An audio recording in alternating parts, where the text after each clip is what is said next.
John, how are you today? Um, on the basis that the judgment has come through rejecting the judicial inquiry into Leveson2's second hearing, I'm pretty gutted, in a word. Okay, you attended the court case, so did I.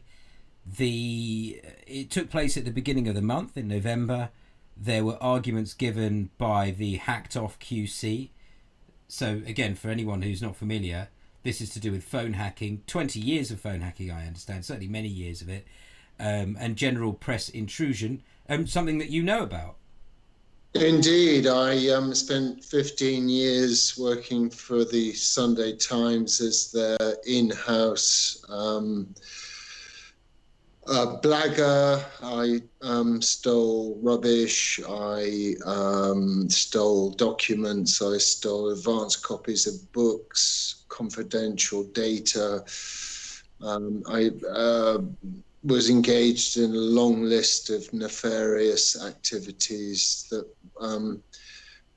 I decided ultimately that I would go public on.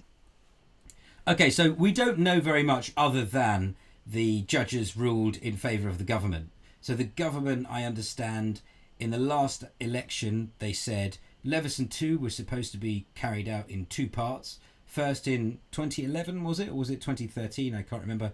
It was 2011.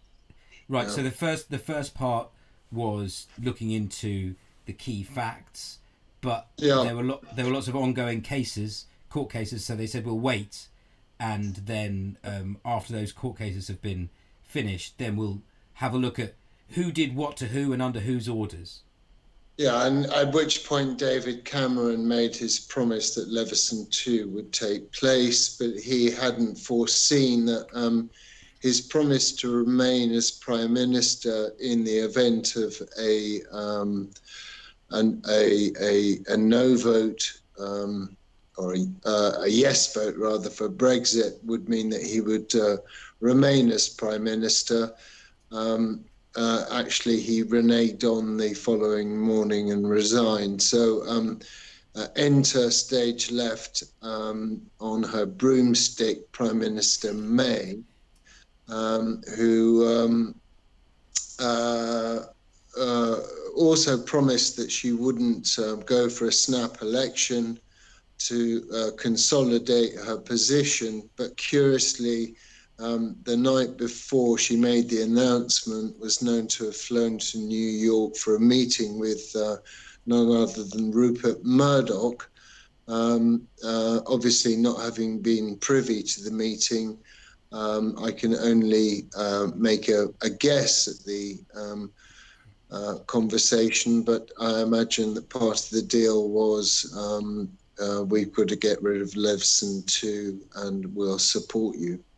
Okay, so the background is that in 2013 there was a meeting in which there was Nick Clegg, Ed Miliband, David Cameron. It was supposed to be an off-the-record meeting, and there were apparently 30 victims of phone hacking there, including the McCanns and Jackie Haynes. At that meeting, they asked David Cameron, "What do you think? What's your view on Leveson2? Whether it will be carried out?" And he said, "Well, Yeah. actually, if you start something, that you should finish it." And as you said, he wouldn't have known that he was not going to be Prime Minister much longer. He wins the next election. Leveson2 is still going ahead. Then Brexit happens. He loses his job. Theresa May takes over. And then Well, he didn't resign from his job. he resigns. And then within a year of him resigning, she calls an election. And out of nowhere, let's bin Leveson2. Yeah. That's what happened, and it's at that stage that all these promises that had been made were ripped up. And it's also pointing out that not only did Cameron make a promise in camera, as it were, in the room with in Parliament, you mean, or he also made a statement in Parliament whereby he confirmed his wish to see Leveson2 fulfilled.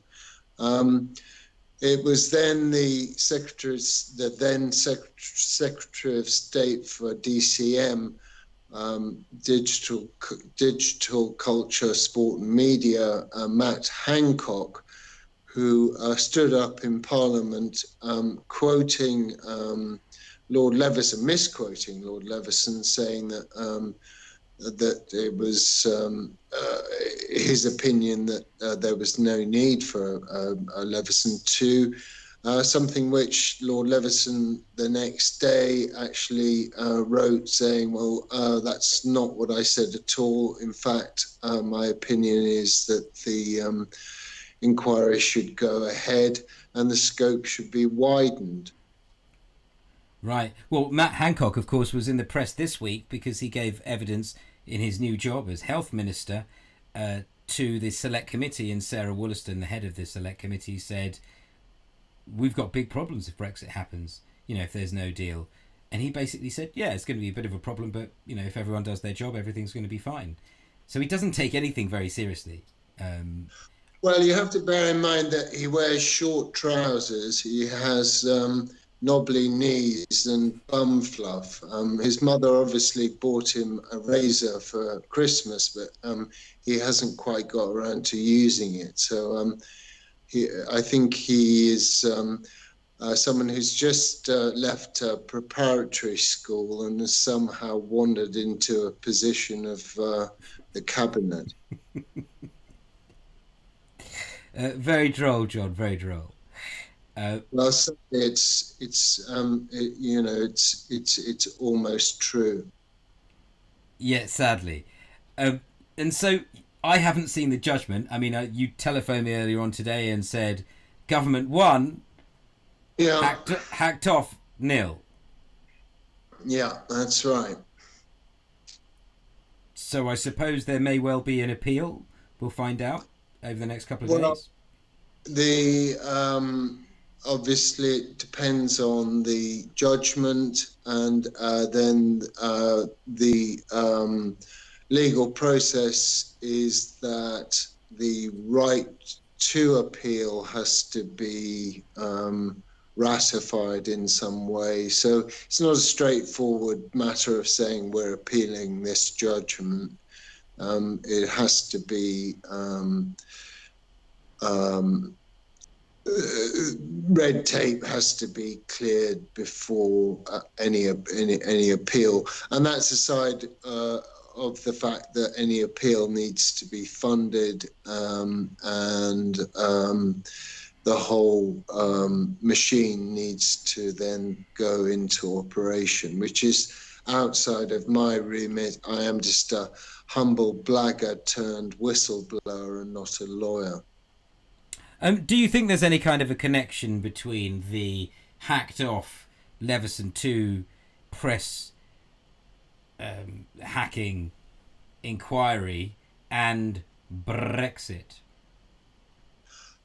It's unquestionable that there is a major relationship between Brexit and Leveson2, because any inquiry into the press and the ethics of the press would have to look at the way that Brexit was portrayed by the press in the run-up to the referendum.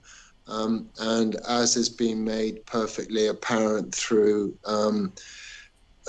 myriad examples of research, lies were told, and the press sold Brexit to the populace. So do you think it's very much just a case of bend over and think of Brexit?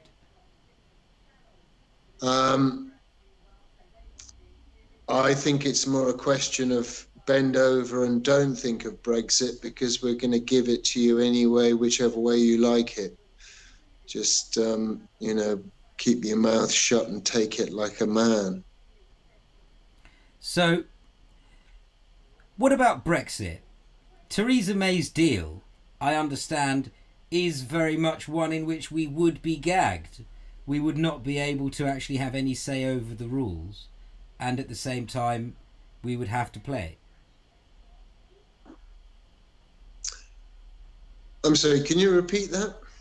Yeah, the Brexit itself that Yeah. we have going on at the moment, because we're about to reach peak Brexit, aren't we? So Well, what Brexit is this the no deal Brexit? Is this the bad deal Brexit? Is this the I mean the no Brexit.